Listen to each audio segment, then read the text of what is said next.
After my husband's passing, the right to inherit his estate belongs to my daughter and me, which means my brother-in-law Robert has no claim to it.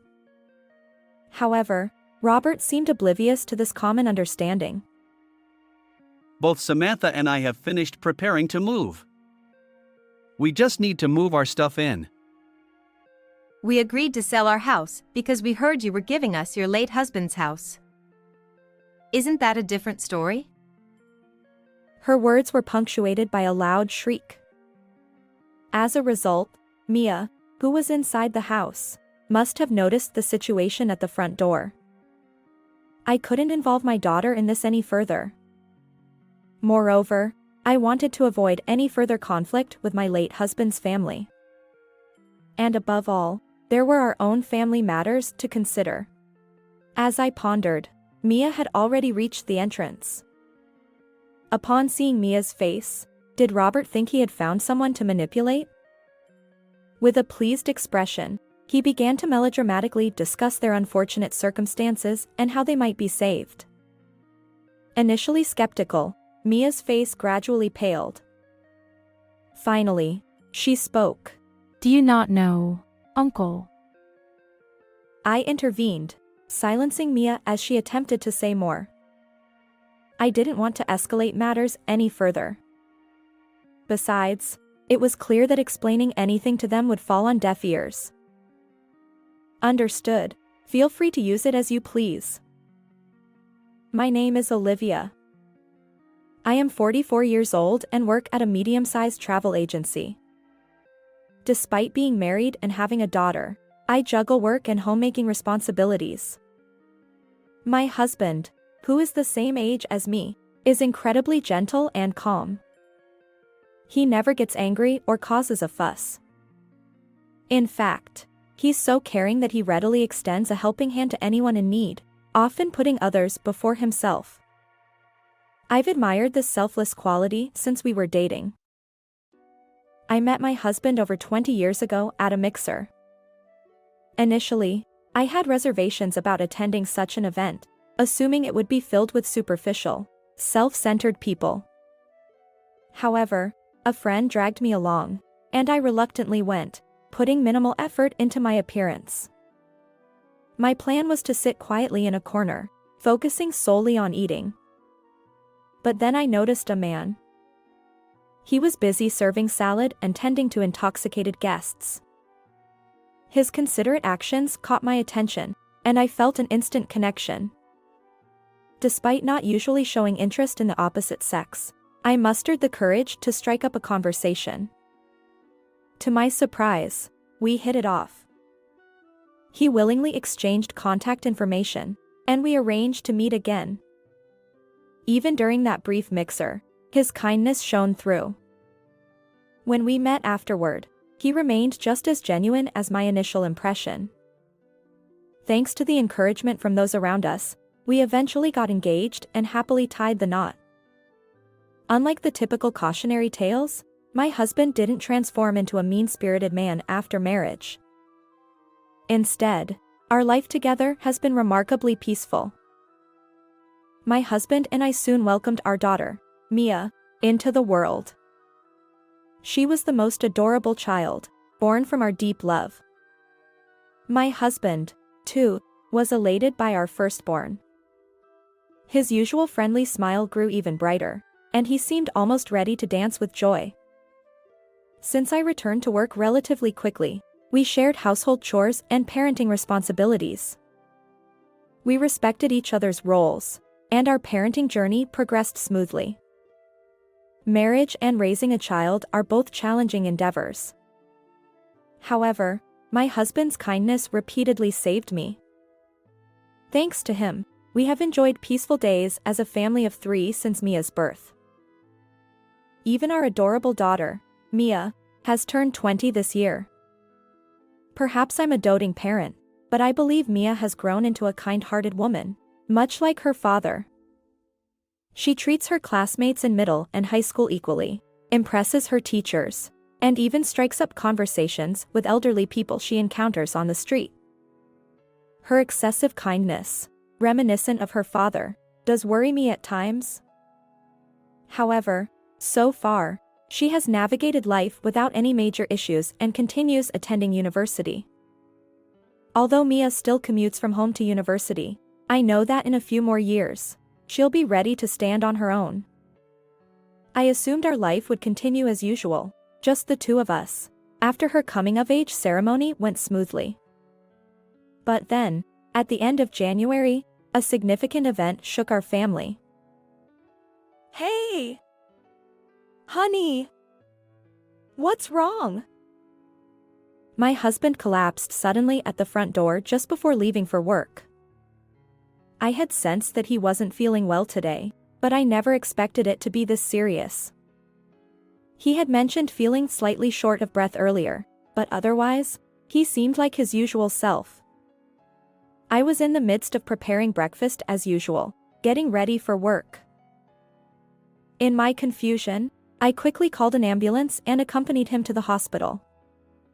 They diagnosed him with a heart attack. Why? How could this happen? Honey.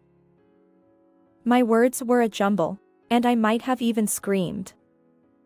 Mia, who had been away overnight, rushed over, breathless. Dad. In the cold hospital corridor, Mia and I sat on a sofa, desperately praying for my husband's safety. The doctors did their best, but unfortunately, he peacefully passed away, leaving us behind. When the doctor emerged from the treatment room with a somber expression, I felt overwhelming despair. Don't leave us. Mia continued to stroke my back as I sobbed in the hospital room. Her warm touch thawed my frozen spine. Mom. I'm here for you. Her voice is as gentle as her late father's. Even as an adult, I always thought of my child as forever my child. However, witnessing her comforting gestures, even when she must be grieving herself, made me realize how much my daughter has grown.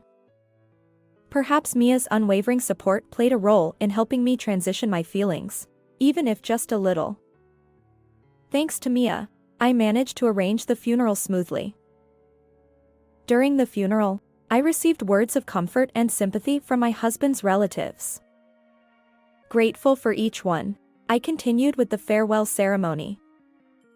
Although it was emotionally challenging, Mia and the support of those around me helped me get through it. Not only Mia and my husband's relatives, but my own parents also expressed concern during the difficult funeral. They suggested that I temporarily return to their home for care and comfort. While it might seem unconventional to say this in such circumstances, considering my emotional state, they believed it would bring peace of mind to both Mia and me. However, having been married and away from my parents' home for over 20 years, I needed a little more time to think. So, I declined their proposal, and just like that, I found myself in the position of a widow. The term a widow sometimes carries an image of financial instability. However, as a full-time employee, I had some financial security. Mia's excellent academic performance also meant her university tuition was partially waived, which was a relief. Yet, after the turmoil settled, a new concern arose when we dealt with the estate and other posthumous matters. It was a problem that clashed with our tasks, and for the first time, I sighed at the memory of my late husband. What does the future hold for us? The shock was immense because I deeply loved my husband. Still, I knew Mia and those around us were firmly on my side. I resolved to face this issue head-on and consider our path forward. With that determination, approximately 2 months have passed since that day. Suddenly, without any warning, a car came to a halt in front of our house. It happened to be my day off from work, so I was surprised and stepped out onto the doorstep. The car was dirty and had visible scratches, and I recognized the license plate. It had been forcefully parked sideways near the garage in our yard. The impact had even chipped some bricks from the flower bed I was tending. Clearly, the driver had entered at quite a speed, maneuvering into the spot. Robert, what on earth brings you here? Robert, my late husband's younger brother, had arrived unexpectedly without any prior notice. His long, weathered blonde hair seemed even more faded than during the funeral. I hadn't noticed earlier, as he had been dressed plainly, but now he was wearing a worn-out t-shirt as his everyday clothing. As he stepped out of the car, he blurted out, "I'm taking over this house. Pack your things and leave immediately." I couldn't fathom what he was saying. This house was jointly built with our savings after my husband and I got married. It wasn't Robert's family home. Moreover, Robert had never lived here, having been independent when I married. Except for family events, we rarely interacted with each other. Additionally, due to my husband's passing, the inheritance rights didn't extend to Robert, given my daughter and me. However, common sense seemed to elude Robert entirely. Mia is his daughter, so it's fine. I, as his biological brother, have a rightful claim over this house, even more so than you, who are not blood related to him. Robert proceeded to explain his current situation. Apparently, he was burdened with excessive debt and had to sell his own home. He claimed that, as the brother, he should rightfully inherit a portion of his late brother's estate. At that moment, I recalled something. Robert had a penchant for gambling, a fact that my gentle husband had expressed concern about Robert seeking assistance from the family. During the funeral, I was too distraught to pay attention, but now it all came back to me. There was an incident during a family gathering at our in-laws' house. It was the day after a family event at my in-laws, where only my husband had returned. Amidst the gathering of relatives, it seems Robert shamelessly asked for money from not only his parents but also my husband, who is Robert's brother, and relatives. My husband, who typically refrains from speaking ill of others, surprised me by making such a statement. I remember feeling somewhat apprehensive about what kind of person Robert, the brother-in-law who could prompt my husband to say this, truly was. Robert's character was starkly different from my husband's warm-hearted and generous nature. Perhaps it stemmed from their upbringing. My husband, the eldest son, had been raised strictly, while Robert, who was frail as a child, hadn't faced much discipline or scolding. Although my in-laws didn't intentionally create differences, perhaps due to these contrasting experiences, Robert has grown into an adult who struggles to discipline himself. The older ladies in the extended family have expressed similar sentiments. Now, this very Robert is advancing toward me with a menacing expression. Even if you suddenly say something like that, this house. I was taken aback by the unexpected and unconventional proposal, which didn't align with common sense or legal norms. However, Robert continued, interrupting my words. Both Samantha and I have finished preparing to move. We just need to move our stuff in. He forcefully pressed on with his argument. As the tension escalated, another person stepped out of the car. She walked in high heels, a middle-aged woman. Although we hadn't interacted much beyond family events, I instantly recognized her as Robert's wife, Samantha. According to our relatives, Samantha had a peculiar hobby. She frequently spent nearly $400 on lottery tickets, claiming it was to make up for her husband's losses. Needless to say, this extravagant behavior didn't sit well with their family. Samantha joined the argument, defending Robert. We agreed to sell our house because we heard you were giving us your late husband's house. Isn't that a different story? Her voice echoed through the room. Mia, who was inside the house, must have noticed the situation at the front door. We heard footsteps descending the stairs from the second floor. I couldn't involve my daughter any further. Besides, I wanted to avoid any further conflict with my late husband's family. And above all, there were our own family matters to consider. As I pondered, Mia had already reached the entrance. Suddenly, Robert appeared in front of her, and Mia couldn't hide her surprise. Robert, upon seeing Mia's face, must have thought he had found someone to manipulate. With a pleased expression, he began melodramatically discussing their unfortunate circumstances and how they might be saved, seeking sympathy. Initially skeptical, Mia's face gradually paled. Finally, she spoke. Do you not know, Uncle? I intervened, silencing Mia as she attempted to say more. I didn't want to escalate matters any further.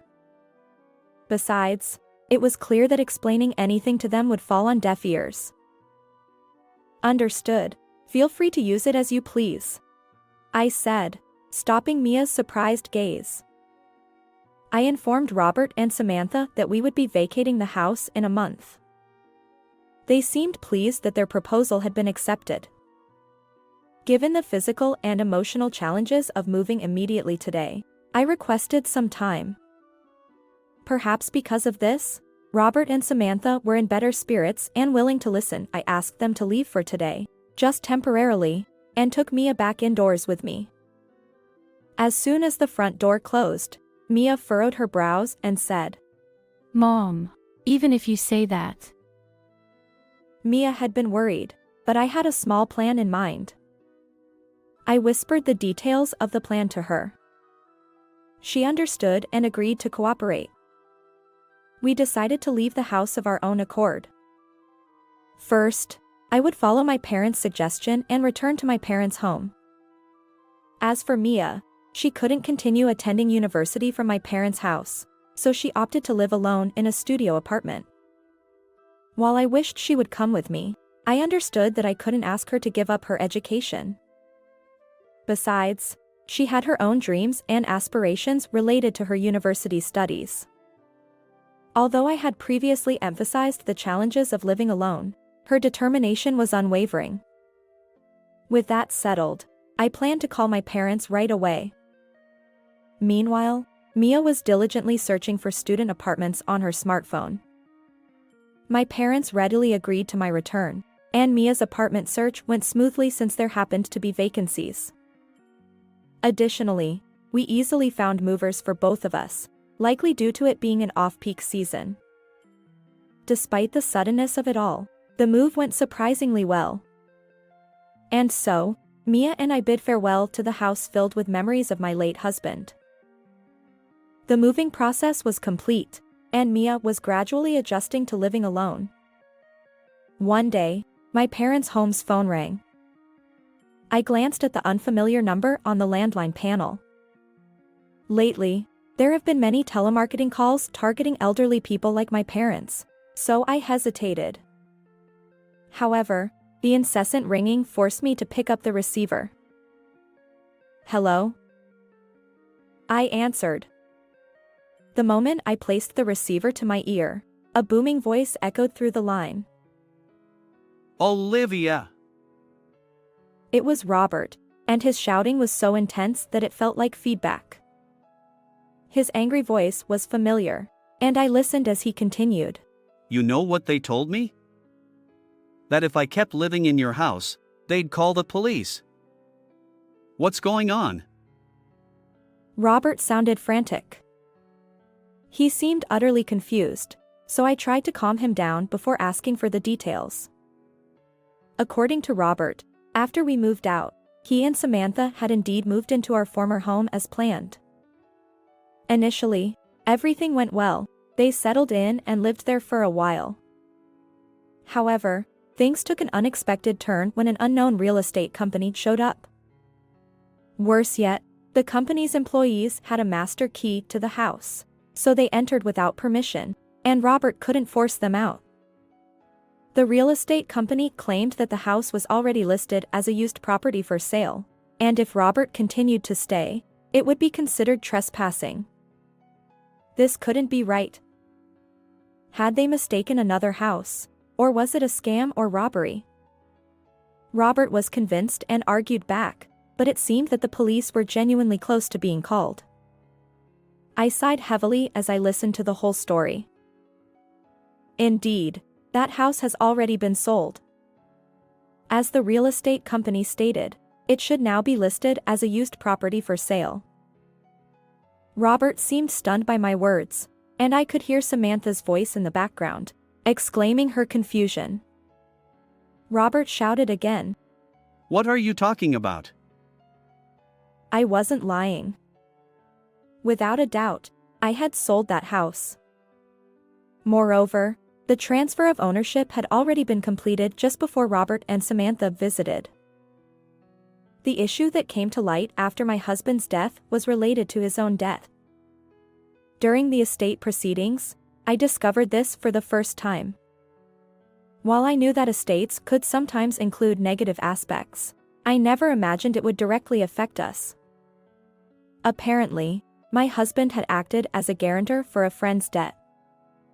That friend had disappeared as soon as the guarantor section was filled out, leaving my husband responsible for repayment. We even found documents demanding payment from my husband's creditor. The circumstances surrounding why my late husband decided to assist his acquaintance remain unknown. Perhaps he trusted the person too easily and willingly signed, or maybe he was coerced into it. Given his kind-hearted nature, the former seems more likely, but the truth remains in darkness. What's certain is that his kindness and generosity worked against him. Furthermore, his silence about the matter likely stemmed from his desire not to worry our family. The amount demanded was substantial, certainly not something I could easily pay, despite my job and my daughter's relatively low tuition fees. When I consulted my parents, they responded, "Why not sell the house and come back? We're always ready to welcome you." My parents had previously encouraged me to return home after my husband's passing, and now they were suggesting it again. With one family member gone, our house felt too large for us. I became open to the idea of selling it. I couldn't remain in shock forever. Now that my daughter had grown up and become an adult, perhaps it was time to start anew. I agreed with my parents' proposal. As for Mia, whether she would accompany me or live independently remained undecided until the last moment. However, when Robert and Samantha visited, the house had already been sold. In other words, at that point, the house was no longer mine. That was the truth of the matter. I never heard any of that. I was trying to discuss the matter of the house's ownership at that time. I replied, interrupting their conversation. Robert and Samantha, oblivious to my words, continued to insist that the house rightfully belonged to them. Anticipating this outcome, I had already considered moving back to my parents' home and confirmed Mia's readiness for independent living. We left without further ado, leaving the house behind. This had been my small plan. Still, I couldn't help but think that if Robert and Samantha had taken the ownership transfer seriously and completed the necessary paperwork, they wouldn't be in this situation. Unfortunately, their carefree attitude, failing to even transfer the title, led to their abrupt eviction under the guise of legal proceedings. It seems they clung to the real estate company until the end, but eventually, they were truly reported to the police. Although they didn't acquire a criminal record, they were forcibly evicted. Robert and Samantha had already sold their own house, leaving them with no place to go. They sought refuge with Robert's parents and relatives, burdened by their belongings. However, their extended family knew all too well about Robert and Samantha's debt-ridden situation. They refused to accept a compulsive gambler into their homes, including their parents. Even though Robert and Samantha had apparently considered seeking help from me and Mia, they had no way of finding me, given their lack of knowledge about my parents' home. Additionally, they were unaware of Mia's university or her current residence. We were confident that we wouldn't be hounded by Robert and Samantha. They were no longer our concern. Robert and Samantha, left with no other options, seemed to spiral into despair. They poured their remaining funds into gambling and lottery tickets, only to suffer significant losses. Despite this, they were averse to the idea of living as homeless or relying on government assistance for a meager existence. Their desperation led them to even borrow from loan sharks, and they continued their cycle of gambling and lottery, seemingly undeterred. However, this time, their involvement with loan sharks left them with no room for evasion. During a meeting where my late husband's parents apologized for their initial misunderstanding, I learned that Robert and Samantha had fallen into this dire situation. Even his parents had no further information. They can't even trace their whereabouts, and lately, there's been no communication or even requests for money. When I think about it, their situation becomes somewhat apparent. The fact that my late husband's brother has fallen into such circumstances is heartbreaking. His parents' feelings must be even more intense. They regretted having indulged their younger son too much during his frail childhood. Moreover, the consequences of their elder son's generosity had now affected their grandchild. Despite it all, they sincerely apologized to me and Mia. They assured us that they would not assist Robert in the future. Initially, I felt uneasy about the role they played in this situation, but their genuine eyes convinced me that we could continue our relationship amicably. They prioritized Mia and me, handling the situation with care. Although my husband was no longer with us, Mia and I promised to visit my in-laws regularly. Mia, who loved both my parents and my late husband's parents, was thrilled about this arrangement. As for me, returning to my parents' home meant leaving my previous job. Unlike my daughter's university, which was still commutable, I was at an age where long commutes were no longer feasible. I decided to prioritize my well-being and avoid unnecessary stress. Despite my husband's passing and selling our house, my colleagues and superiors expressed concern about my work situation. However, I found a job in a similar field that allowed remote work. Currently, I rent a room in my parents' home and diligently work from there. Adjusting to working from home has its challenges, but I'm gradually getting used to this new lifestyle. Mia and I keep in touch regularly. Although she's feeling quite anxious about her new life, I believe my daughter will be fine. She's putting effort into managing household chores, studying, and working part-time, all while receiving guidance from friends who live alone. Learning from this experience, she has become more cautious about excessive kindness, recognizing that it can sometimes harm oneself. First, take care of yourself. Mom, you need to prioritize your own well-being. During her recent visit to my place, Mia shared these encouraging words. I felt both touched by my daughter's growth and reassured. Mia, with a bashful smile, added, Right now, my goal is to find someone wonderful, like you and Dad, to share my life with. Oh, you thought of me that way? Her words filled me with indescribable joy. We exchanged smiles, mother and daughter. Although I know I'll face more challenges ahead, I'm determined to live strongly with the help of Mia, my parents, and the people around me. I want to create a beautiful life, one that my late husband would be proud of. How did you find this story? If you enjoyed it, consider subscribing to our channel. Until next time.